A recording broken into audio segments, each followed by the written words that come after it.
I knew the online thing was going to be big, and I initially just struggled to build the website. And then I realized so many other people are going to fail at trying to build a website, because back then you kind of needed to be a geeky coder or learn how to use tools like Front Page or Dreamweaver. So someone starting out today wouldn't even know what I'm talking about, but anyone who tried then, you had to pay someone a lot of money. Like you could pay $15,000 or $20,000, $30,000 for some geek to code out a website. Yep. There are a couple of tools that made it easy, but some of them lacked fundamental things like SEO or style changes.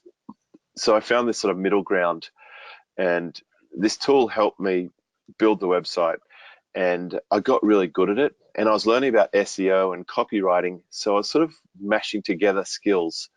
Imagine a website that was fast loading, ranked well, and compelled people to buy. And then I created a guide around this called a cheat sheet, and I started offering this as a bonus for people who purchased through me.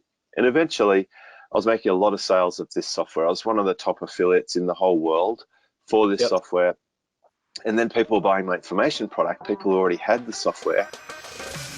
Welcome to Show Me the Nuggets, where each week Joe chats with world-class entrepreneurs to find out the key principles, strategies, and processes that lie behind their outstanding achievements. Now, your host, the no bullshit serial entrepreneur, Joe Troyer. All right, everybody. Welcome to another show here at Show Me the Nuggets. Today, I am super excited to be joined by none other than James Schramko. If you guys don't know James or don't know of James, you got to be hiding under a rock. I was thinking about it this morning, and man, James, I've been following you and actually listening to you speak since like the StomperNet days. So early 2000s, when you were doing SEO, much like how I got started, and super excited to come on and pick your brain today. Well, it's certainly going back. It's interesting. I've been through that sort of metamorphosis of SEO practitioner. Of course, I sold that business, and now I do more coaching. But I guess, if you've been around for more than 10 years online, it feels like forever. 100%. So right now you run Super Fast Business Membership, you run Silver Circle, and then obviously the author of Work Less, Make More. And I've talked about this, guys. If you haven't read this book, you got to go check it out. And I'm sure James is going to give us a nice little taste of it here today. But guys, this has made a huge difference, and probably the book that's made the biggest difference in my life, at least in the past 2 or 3 years, man. So I really got to say, first and foremost, that I'm just super thankful that you took the time to write the book, and I'm excited to share some of that content and your message with the audience today. Well, thank you. And that book, I had a bit of help from a lady called Kelly Exeter. To get that book out of me took about 5 years because I had such a volume of content, and I wanted to make sure that the book was concise, and that's actually really hard to do, as you would know, to sort of summarize it down into the shortest possible read but still deliver a lot of value. I think that's a big skill set. I think nobody does that, and I think that your objective was definitely complete, because man, it held me hook, line, and sinker. It was one read from start to finish. So if it wasn't very concise and to the point, it definitely would have taken me quite a few reads. Yeah, you and everyone else. 50% of books are actually not even opened in Kindle. So I think it is a job to compel someone to get into it. And we tried really hard to make it active compared to some of the other books I've read. I've read lots and lots of books, but they can be a bit hard sometimes. So cool, James. Let's recap a little bit. If people don't know you, they don't know your background at BMW, they don't know what you've been up to at Super Fast Business, they don't know your SEO background. Can you bring them up to speed in a couple of minutes? Absolutely. So I found myself in a sales career. Initially BMW, then I switched to Mercedes-Benz, and I worked my way through management and through sales management, general sales management, and then eventually as a general manager of a Mercedes-Benz dealership. That was the last job that I had. Towards the end of that, I felt like it was a little bit scary to be paid by one person such a big wage. So I started learning how to build a website, and I wanted to have my own business, and I wasn't sure what I would do.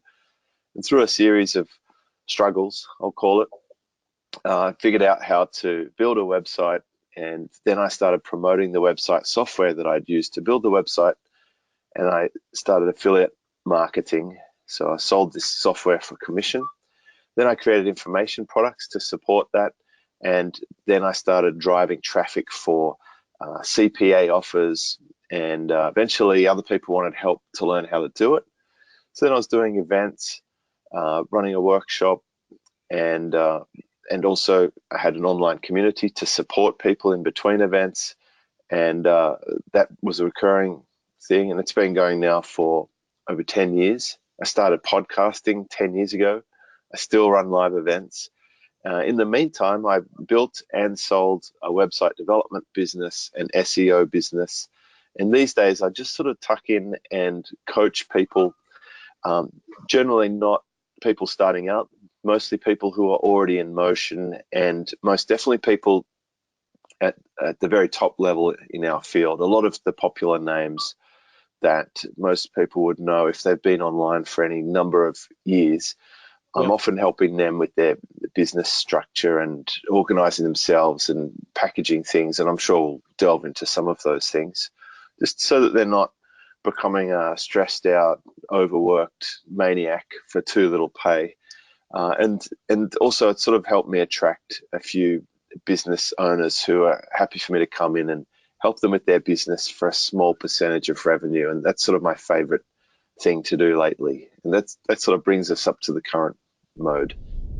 All right, that's awesome. So what made you kind of figure out the website hosting model and the website builder? What kind of got you interested there? How'd that kind of come up, or how'd you fall into that, so to speak? Well, I realized that online was going to be a thing, and that it's we were on a bit of a lag too. Here in Australia, we were a little bit behind the US market. When everyone was talking, .coms and having that first boom, I think we were sort of observing that with interest. But I realized, having parents in the travel industry and the way that customers were changing their behavior as they were buying vehicles, they started coming in really educated, and they knew all about the models before we were told by the manufacturer. So I knew the online thing was going to be big, and I initially just struggled to build the website, and then I realized so many other people are going to fail at trying to build a website, because back then you kind of needed to be a geeky coder or learn how to use tools like Front Page or Dreamweaver. So someone starting out today wouldn't even know what I'm talking about, but anyone who tried then, you had to pay someone a lot of money. Like you could pay $15,000 or $20,000, $30,000 for some geek to code out a website. Yep. There are a couple of tools that made it easy, but some of them lacked fundamental things like SEO or style changes. So I found this sort of middle ground, and this tool helped me build the website, and I got really good at it, and I was learning about SEO and copywriting, so I was sort of mashing together skills. Imagine a website that was fast loading, ranked well, and compelled people to buy. And then I created a guide around this called a cheat sheet, and I started offering this as a bonus for people who purchased through me. And eventually I was making a lot of sales of this software. I was one of the top affiliates in the whole world for this software. And then people were buying my information product, people who already had the software. And that sort of led me to move more into the affiliate marketing and coaching side. But in the meantime, people kept having a need for a website. And eventually I felt this tool was losing traction to the most popular tool that's around now, is WordPress. WordPress was sort of early days and just starting to become dominant. And I thought, I don't know if someone should actually try and build a website anymore. Like, WordPress became freely available. There were so many people who could develop it. So I had my team started building my websites instead of me. That was the first crossover. And then once we'd built over 1,000 websites, occasionally I'd sell a few. And then I realized, well, maybe other people want a website and I could just get my team to do it. And initially also I had this guy in America who was building websites for me. I think it was about $500 for a website. Okay. And I could sell these websites for a few $1,000s. And then over time, they got a bit sloppy, and their quality lagged, and the times blew out. And then he started putting the prices up, and I thought, I'll just have my own team do this. So I had a team of 10 developers, and we just sold websites to the public, and I ran that for about 7 years, and eventually sold it to one of my clients who was actually a developer. I was coaching him one day, and I looked at his numbers and I looked at my numbers. I said, this is the fascinating thing. I don't know how to code, but I make more profit from my website development business than you do as a developer. Well, like, you clearly need a team. Like, if you had my business and you actually know what you're doing with the coding, I think you could have something pretty special. And we worked out a way that he could buy the business with some upfront money and then a payment a year later. And it worked out well. And so he took over the team, and I sort of got out of the web dev business. I can also tell you it's a hard business to run because every customer's got such massive expectation on what the website looks like. They don't really pay much attention to what's under the hood. So it's kind of glad to be out of it. And I do think the market's moved again. These days, I'm not even promoting WordPress to most of my students. So I'm a big fan of a program called 10x Pro. And I think that is like the ultimate solution for what hasn't been there for the last decade. So it's, there are these innovations and changes over time. And I think a lot of the things that are current now will be made redundant. And I think I brought a lot of this from the car industry, because the model car we're selling now is, that was in R&D for years before it got to the showroom, and it makes all the ones that came before it superseded. But there are some things that never change, like for Mercedes-Benz, they're always going to be safe and they're always going to be well engineered. But the way they look and the things they do will be different. So I guess, James, like, one of the things that I've really respected about your work and following it over the years is that you've always led with integrity, right? I believe, like you said, you stopped promoting the program, right? And you iterated your program and your teachings because WordPress was now the big thing. And I think that says a lot about your character. I know that over the years, and I remember reading this in your book, that there's kind of 4 big profit levers that you talk about. Can we talk about those, and can we break those down a little bit for everybody? Absolutely. And yeah, you're right. I turned off a $5,000 a month income to make a value call that I don't think it's the best solution in the market anymore. And eventually I made obviously a lot more than that from my web dev firm, but I've done this a few times to turn off a valid income. The last client that I had as an agency was paying $5,500 a month. There was 2 of them, and I switched them off. I actually gave them to some students of mine and said, would you like to take over these clients? So it's not part of my core. So that sort of lends itself to one of the profit levers, and that's your business strategy and the way that you price and package things. So over the years, mine's changed a little bit here and there. But for most people, they really struggle with this one, like how much to charge, whether it should be one time or recurring. Should they do a course, a membership, a done-for-you service, a done-with-you service? Should they be taking a piece of someone else's business? Should they build their own?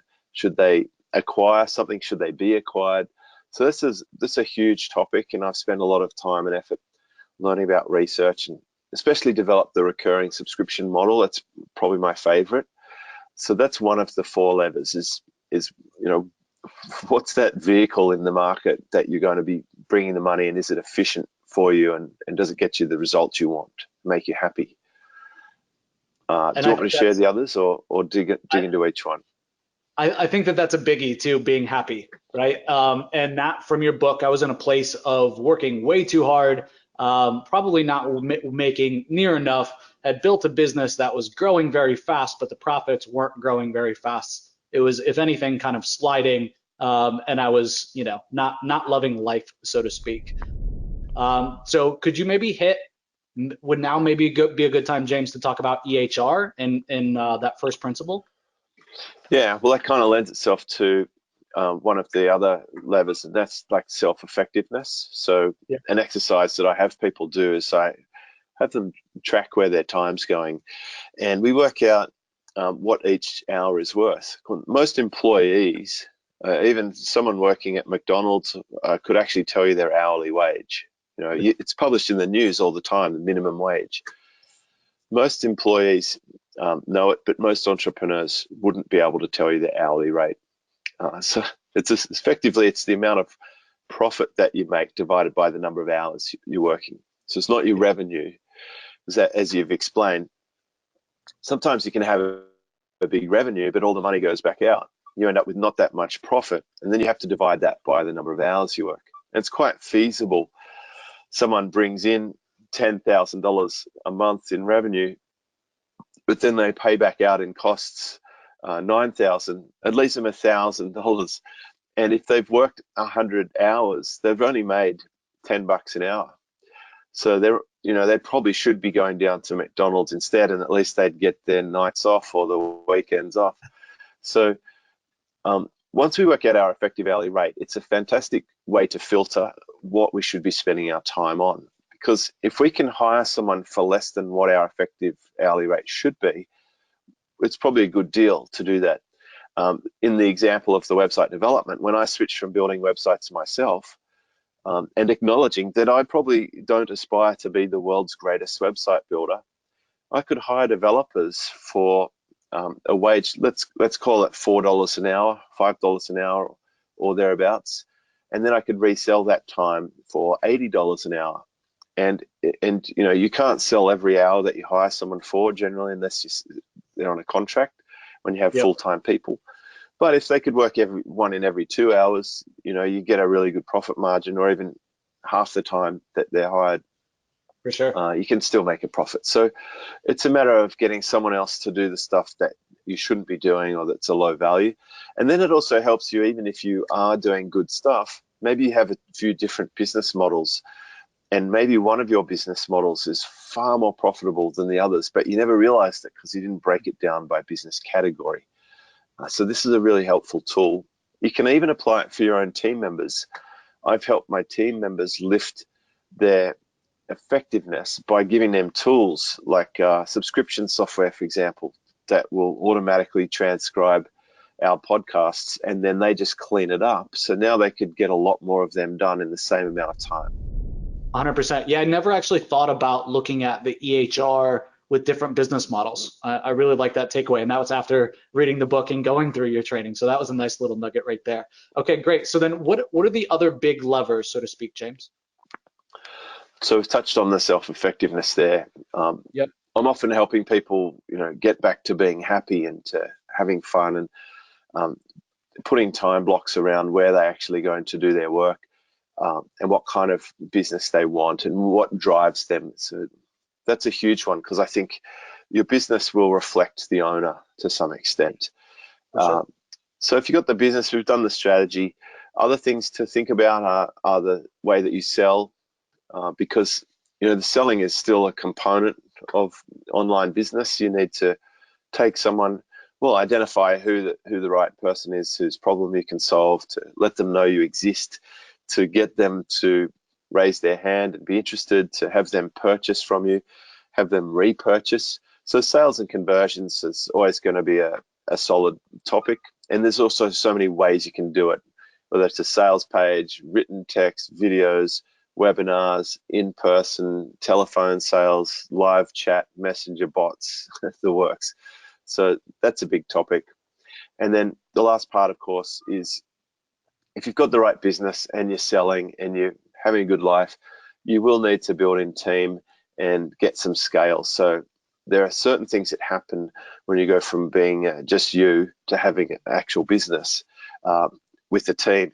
So I learned a lot about running a team as a general manager, and I've discovered that not everyone is a natural born leader, and they often struggle with this particular aspect, because is there anything more tricky than dealing with other humans? So it occupies, you get that right, you can really have a fantastic business. Awesome. So thank you for breaking those down. When I think one of the things I'd like to ask you about is your sales funnel, James. I see that you take a very different approach with sales funnels than the norm. And I think the approach, again, is kind of refreshing. And the way that you kind of qualify and self-select and build a journey based upon the buyer or the prospect is very different. And I'm sure that your conversions, I would guess, are really good because it's the direct opposite of everybody else in the market. Yeah, I'm certainly not afraid to do the opposite of everyone in the market. It's like the first thing I noticed when I started selling was how terrible salespeople were. It used to blow my mind, actually. Like, I would come into the car dealership and I'd see the salesperson standing there with a spreadsheet. And I'd say, "What are you looking at?" He goes, "Oh, I'm looking at the stock sheet to see which cars have the biggest bonus." And then he'd explain to me the next person that came in, he's going to recommend them the car with the biggest bonus. And I'm thinking, shouldn't you be recommending the right car for them, like regardless of the bonus? Because don't you want them to buy from you again in the future? So I realized that most salespeople are very selfish, and it's more about them paying for the mortgage that month than the customer in front of them. So I've always had a duty of care to the customer, and I want them to be very happy with the purchase. I want them to make the right decision, and I want them to be in a position to refer me and to buy again. So yes, my whole sales funnel is revolving around the customer and their challenge and their needs, and it's sort of a choose your own adventure. But I don't think I should show someone the right offer unless they're in the right prospect. There's no point offering them something that's not a good fit for them, because it starts to take away from their ability to get value, and it just doesn't feel right. And if you only show your right offer to the right prospect, yes, your conversions increase, but also your ability to get them a result increases, your reputation increases. And so again, like when I stopped selling something that I felt the market had moved on from, I get plenty of traffic to my website who will never see my sales page because they shouldn't see it yet. They're not ready for that solution. So do I make less money initially? Possibly. Is it better long term? I think absolutely. I can sleep well at night knowing that I'm doing my very best to help people with the right solution, and it's certainly worked out really well so far. Yeah, so I mean, at the end of the day, to catch everybody up, it's really like, what's your problem? Where's your budget? Where are you in this journey? And then you're kind of self-diagnosing, correct? Yeah, it's although budget might not be the right word, it's more like what size is your business at. And the thing that is probably not obvious, but is rather counterintuitive and directly flies against what most experts teach, is I'm not a big fan of the ascension model. And that is where you start someone for free and then you give them a little product and then a slightly bigger product and then a more expensive recurring and then a massive product. I just think that is such a flawed concept, because I look at it this way. Imagine you love drinking whiskey, like the finest whiskey from the greatest glen in Scotland. If you go into a bar, you don't start off with the tap whiskey or the low shelf stuff and then work your way up to the good stuff on the top shelf. That whiskey drinker is saying, I'll have that, and they'll point to the top shelf and they'll start at the top. And the bulk of my clients coming to my highest level program will come straight to it using that selector. And that's what they want. They don't want to wait, and they don't want to work their way through a couple of hundred podcasts first. They want help now. They know it's the right solution and they're ready to go. So I bring people in at the highest level if that's the right level for them. And the ascension model can go suck. I completely agree. It's like, if I know, James, that I want to pay you for one-on-one coaching or your highest level program, should I really have to start at a tripwire for $7 or $10 or go listen to your sales webinar, selling me $1,000 product if I want to pay you 30 grand a year? Yeah, I think some people get in the way of a sale with all this manipulation tactics. So that keeps your promotions, I'm guessing then, James, like very simple, right? Yeah, well, I think again, if you look at what I do and what I teach many others, I don't have affiliates. That makes life a lot easier. I'm not constantly looking for fraud or spreadsheets or sending out payments, like a big chunk of my income. Yep. I don't do launches, so there's no hype or getting all my mates to email their customers to death, because I don't think that's respectful of the client. That model. I am just very consistent with my marketing of content and organically happy customers making referrals. So you can have a low pressure system that produces really well for the long haul. So I kind of feel like I'm tending a vineyard and I'm producing fine wine, and it takes a while, and it's organic. Like in food, people are going back to organic. In fact, I went to buy a pair of shoes for my wife yesterday, and yesterday was the first day I discovered that what they call fake leather shoes, or like pretty much what we might have called vinyl in the days. I couldn't believe it, but the salesperson called them, or she called them vegan. There was vegan shoes, which means synthetic leather. Cracked me up. So we're going back to the old ways of organic, and I think all of the tactics that people use to cajole and prod and manipulate and annoy and disrupt people can backfire on them if there's nothing of substance underneath that. If you've got a really good product and you can be consistent with the way you share it, you can actually build up a lot of momentum. People will keep coming to the cellar to buy that wine if you keep looking after the grapes and you don't put crazy insecticides all over them and stuff. 100%. I think from a simplicity standpoint too, it just makes your life so much easier, right? It's like if you want to work with me, here's the 2 ways you work with me. Like go through the selector basically, or the chooser, and it'll tell you the program that's right for you. You're not trying to pitch something different every week, or having big launches or crazy complex funnels and sequences and everything else. It really follows your model of keeping everything very, very simple. People always ask me, what software tool do we use for our selector? And I tell them it's hyperlinked images. It's like, it's very simple. And I like simple. I remember I had this Russian client who used to buy S600s from me, and he was telling me about Russian technology. I won't do the accent, but he would say, James, what's good about Russian technology? And I said, what's that, Vladimir? And he would say, it's simple and it works. That's how Sputnik was first into space. He said, if you have a Russian gun, you can drop it in a river, pick it up, and it'll still fire a bullet. It won't have all the fancy stuff, but it'll work. And I thought that's really cool. And it always stuck with me, that philosophy. Of course, the story of this Russian space pen, the anti-gravity, they use a pencil. I don't think it's actually true, but it's a great story to illustrate that. I think we as humans tend to try and make things very complex. And I'd say a lot of my time is spent uncomplicating things for people. In your programs and in your book, you talk about 64-4.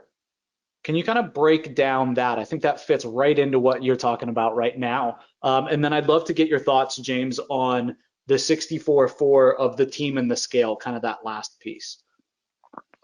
So 64-4 is it's the Pareto Principle applied to itself. And I think that's a very powerful concept. Most of us, if we've read the 4-Hour Workweek or heard about Richard Koch, we know about the Pareto Principle, the 80-20. I think we've heard it. We may not have really thought it through to the extent that it's possible, but upon hearing that it's fractal and applying it to itself, you end up with 64-4. It means 64% of your outcomes probably coming from 4% of the inputs. I mean, that's pretty wild when you think about it. Almost everything you're doing doesn't matter. So it's just a few of the things get you the results. And we know this is true because we keep grabbing our favorite t-shirt, or we probably have if you analyze your customer base, you'll find there's a few clients that make up a great portion of your income. We probably take the same traffic route when we go somewhere over and over again. So when we apply this, one simple way to apply it, the extension of it that is pretty phenomenal if you've never done it before, is to actually teach it to your team. And I realized that even if I read the book and I understand it, if I don't pass it on to my team, then they might as well not know about the concept. So there was this plugin update that came through, a security patch. And I noticed my webmaster said she's updating our websites for this security patch. And she listed them, and I think she had them alphabetically. And I thought, well, hang on, this is really interesting. Like, of all of our websites, let's say at this time, I think we had half a dozen websites. One of them makes us about 80% of our income. The other one makes about 19%, and all the rest combined, maybe 1%. I said, why wouldn't we patch the most important website first, and then the second, and then from then on? Like, it wouldn't even matter if you don't get to the others by the end of today. Just do the most important one. And then she thought, oh, yeah, I didn't think of it that way. But now when we're doing anything in the team, I actually help them prioritize.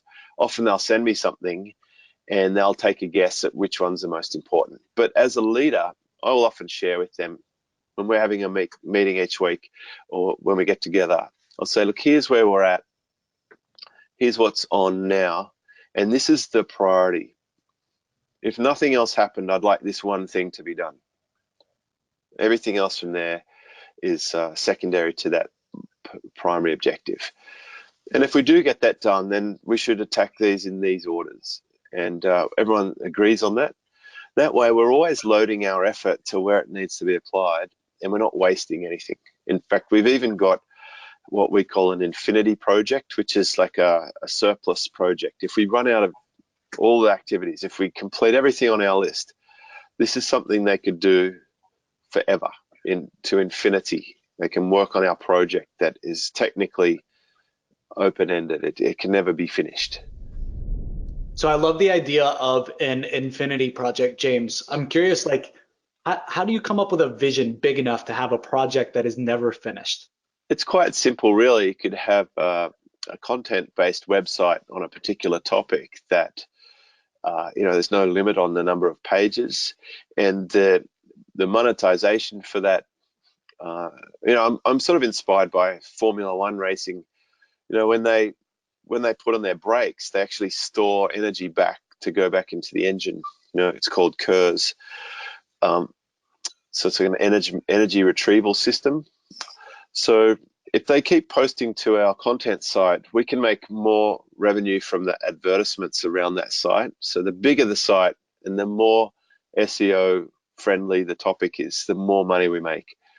And the end goal is that someone will come along and buy that site. They'll want to access the market quickly, and they'll buy the site that's ranked at the top, that has the traffic and a database. So we've been building a few of those over time, and they just get bigger and fatter. It's like growing my vineyard, and one day I'll sell the wine, but someone might also just want to buy the vineyard. So it doesn't even matter if it's not finished yet. But already we get impact. So most of my content sites are bigger than my Superfast business site, which, it's saying something because that's got, I think, 15,000 index pages. Last time I looked, it was quite a big site. Yeah, what podcast episode are you on, James? I've recorded, I think I'm around the 680s at the moment. Yeah, so one of the longest podcasts I definitely know about. So everybody definitely go check that out. Definitely not going away anytime soon. Very consistent with that. But man, 15,000 pages, and this new Infinity project is getting more pages than that. That's crazy. How do you keep 64.4 in mind when you're working on your project plan and what you're going to hit? And how do you keep your team from not overcomplicating? Even if you keep that in your mind and you agree to it, how do you help make sure that your team doesn't overcomplicate that list, and before you know it, it's a mile long? Well, the easiest thing is to not keep a list. So I don't have a to-do list.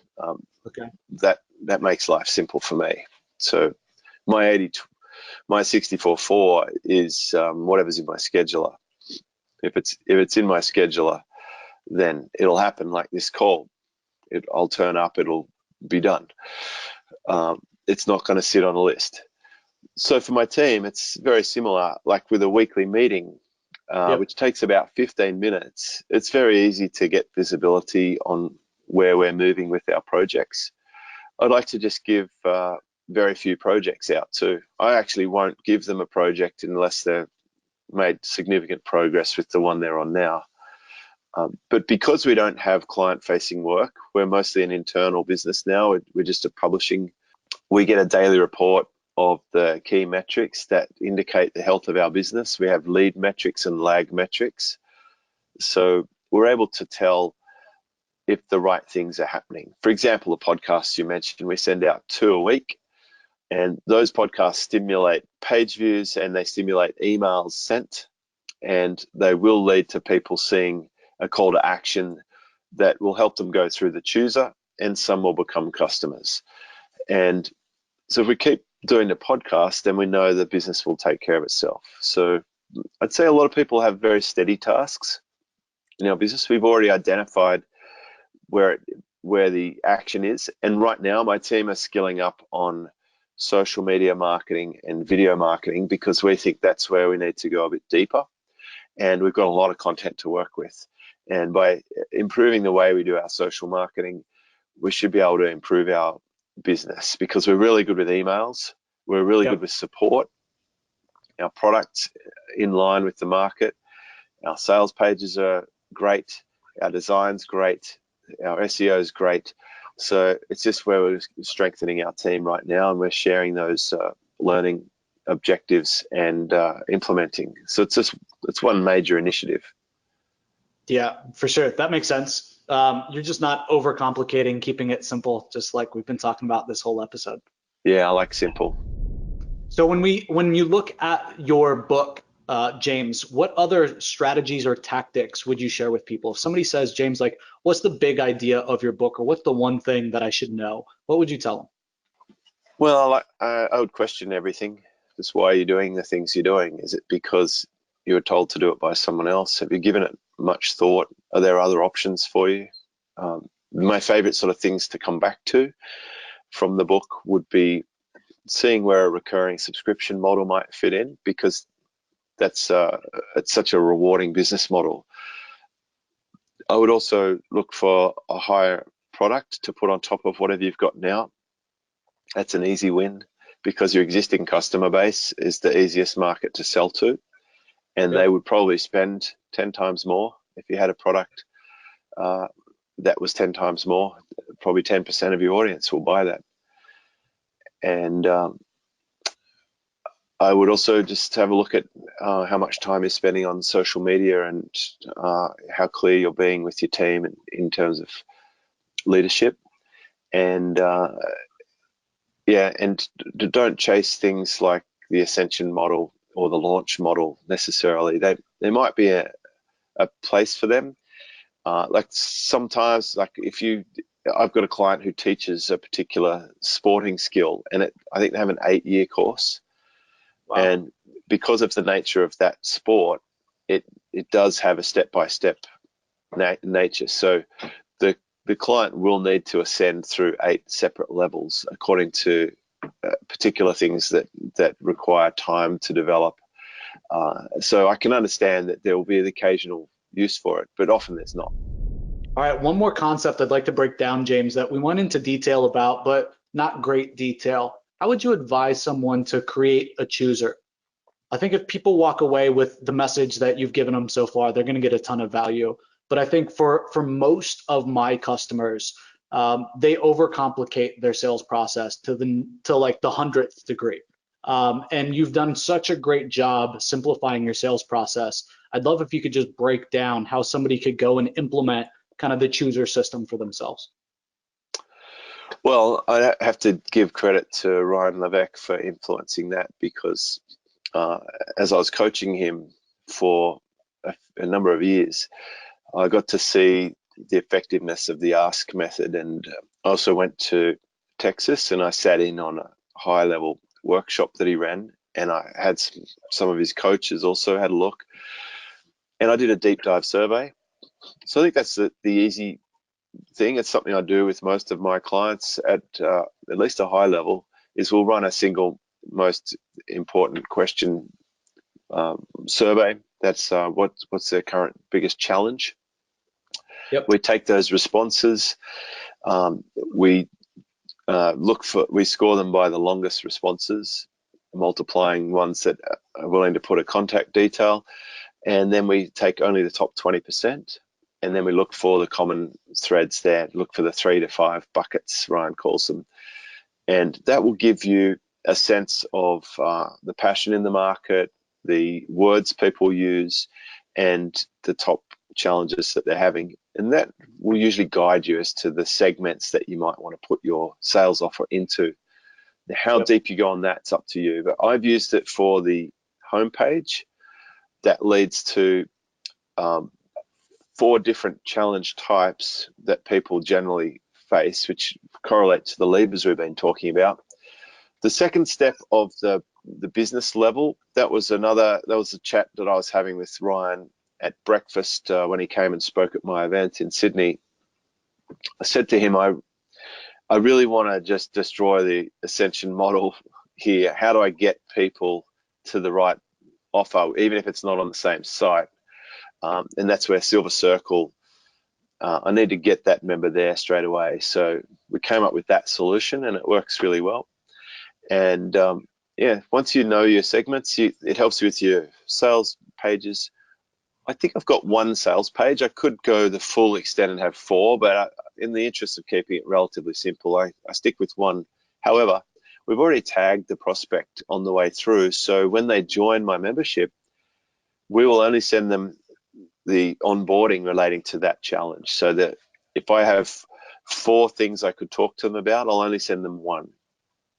And the other members will get something different. So they'll get a different experience when they join compared to potentially other people. So they get one of the 4 possible segments. Okay. So I'm going to try to break that down as well as I can without dropping out any value. So please correct me if I miss something. So from the get-go, we're kind of getting our visitors to self-select where they need help, right? And I think that you have 4 different ones, which are the primary different levers we talked about today. So pricing, self-effectiveness, and fun, and then the sales funnel and conversion mechanism, and then the team and scale. Is that kind of the 4, James? Okay, yeah, fantastic. All right, so then once they do that, ultimately, then we're kind of asking which different program do you belong into? My kind of top 1% program, and that was in your tip as well, to have the 10x kind of bigger package offering, and then kind of your core offering. And so it's just kind of a selector to figure out which one to put them into, correct? Yes, and there's also the third option. If they're not ready yet, then I send them off to free training. And I think there's also recommended trainings that might be useful for them to get up and running. I actually developed with John Lint a course now that I can send people to when they're not ready for my program, because I really only start coaching if someone's making a minimum of $10,000 a year. I found that's a great filter to remove me from a difficult prospect because they've got a lot of challenge in front of them to get to 10 grand a year. It sounds like not much, but I'd say a vast majority of online marketers would not have made 10 grand a year. And with the higher level clients, I'm really only starting to chat to them if they're making $500,000 a year, because my program is going to be too expensive for them if they're not, but it'll be a bargain for them if they are. So the value proposition swings dramatically depending on what they've got in motion. So you can still harness some energy from the people who aren't your best prospects. You could even send them off to your competitor for an affiliate commission if they offer something that you don't. So there's a lot of opportunity there. Don't waste the lead. 100%.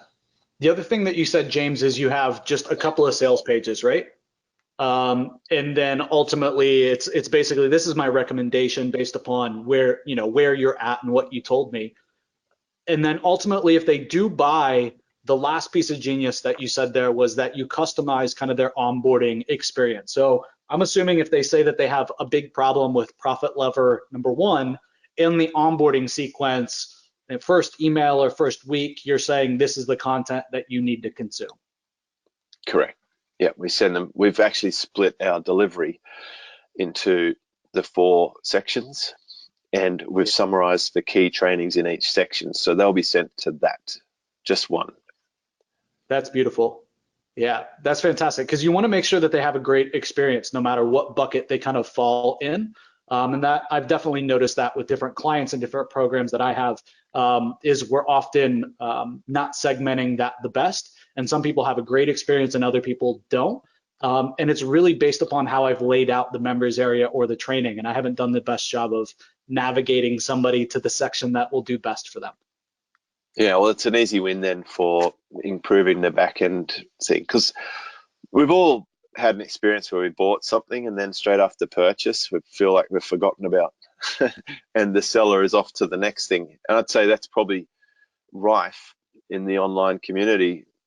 I've watched it over the last 12 years or so. I've seen some marketers are just constant shovel sellers, and no matter whatever the thing of the vogue is, whether it's Bitcoins or whether it's high ticket coaching or whatever, they're just on to the next money making scam, and they've forgotten about everyone they've ever sold to, and they've moved on, and they're just always on the hunt for a new customer, and they're making it hard for themselves.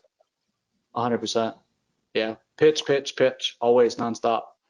There's 100%. whole communities of it. I left all of them. I can't stand it.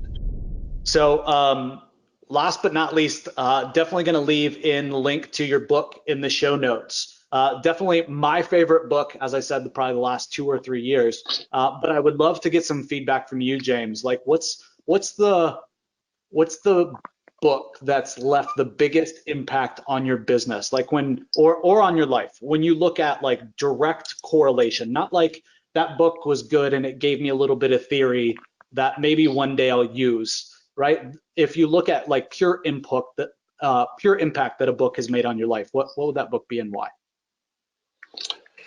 When I was a stock controller for a telephone company, I was seconded to a sales division, a brand new sales team, and digital telephony was new in Australia in 1993, a little bit before America actually, and they'd recruited the best salespeople from Xerox and from the other telecommunications companies. So they were like the top gun of salespeople. There was 7 or 8 of them.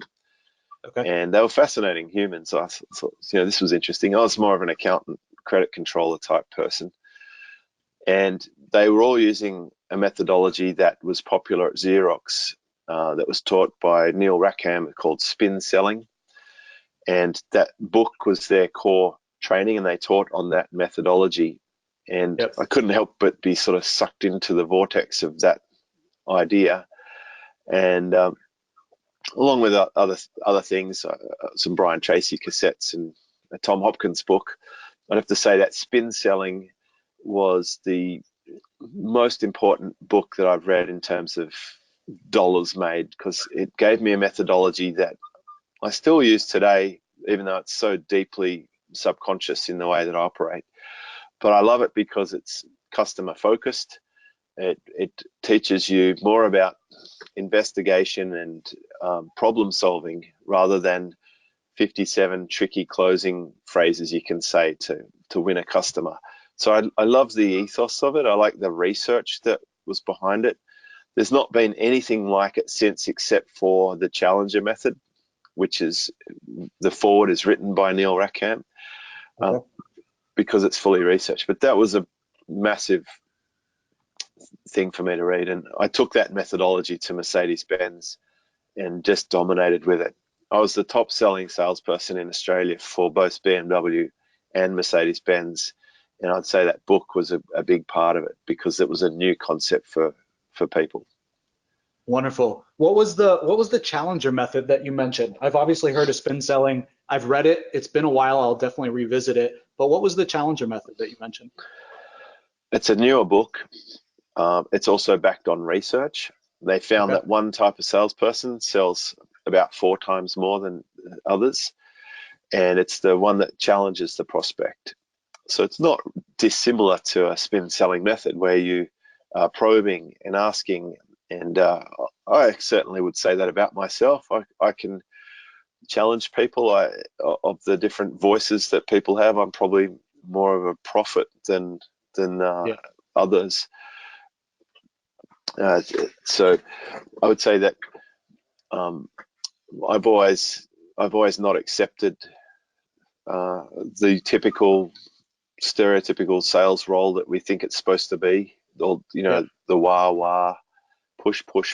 I like to be curious and find out what's going on and see how we can solve this together, and that involves pushback sometimes, but that type of salesperson turns out is more effective, or I can see that in hindsight. I'd obviously never read the book through my whole sales career because it's a fairly newish book, but there's that's sort of the next in the evolution of properly researched sales books, because there really hasn't been much in the way of sales research for 100 years. Like most of the books from the 60s, 70s, 80s, they all have outdated methodologies. Fantastic, man. So we'll definitely link up the book in the show notes. We'll link up Superfast Business. Where are you active most on social, or where else should we consider linking up for you, James? What's important to you? These days, I'd probably post to Instagram most days. I think that seems to be an enjoyable platform for social media of all the platforms. Okay. So we'll link up in Instagram as well, and just my personal favorite, definitely Audible. So we'll make sure we link up to your book in Audible. Definitely how I got through it and got through it fast. Definitely, again, guys, this is not a native ad for James's book, but definitely was an absolute pleasure, and has definitely helped my EHR. So James, man, thank you so much. I really appreciate you coming on. Well, thank you, Joe. Always appreciate it. Healthy discussion around this sort of topic, and I'm glad that you got something from the book. 100%. Thanks so much, James, and thanks so much, everybody. Hope you guys enjoyed. Sayonara.